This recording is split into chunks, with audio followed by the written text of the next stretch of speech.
Φίλες και φίλοι μου, εδώ είναι τα έργα που κάνει ο Δήμος Αθηναίων στη Λεωφόρο Συγκρού, εδώ,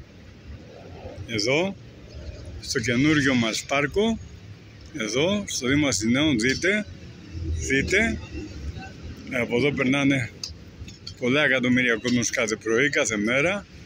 Εντάξει, δείτε ιδιαίτερα και καινούργια φυτά. Εδώ, δείτε η εκφύτευση των δέντρων και των φυτών, των πολύ σπάνιων και πολύ ιδιαίτερων φυτών. Εδώ. Με επιτρέπετε, παίρνω το χώρο εδώ πέρα, γιατί είμαι φίλος με τον Δήμαρχο και το προβάλλουμε γι' αυτό. Δεν βγάζω τα πρόσωπά σας. Εντάξει, να σας κάνω και διάσημους, να είναι διάσημοι περισσότερο. Εδώ βλέπετε τα σπάνια είδη φυτών, η εκφύτευση, εδώ. Και όπως βλέπετε δεν τα φυτεύουμε όπως ο Γιώργος ο Παπανδρέου με τη γλάστρα μαζί. Εντάξει, έχει διαφορά. Εδώ πέρα είναι το υπόγειο συντριβάνι,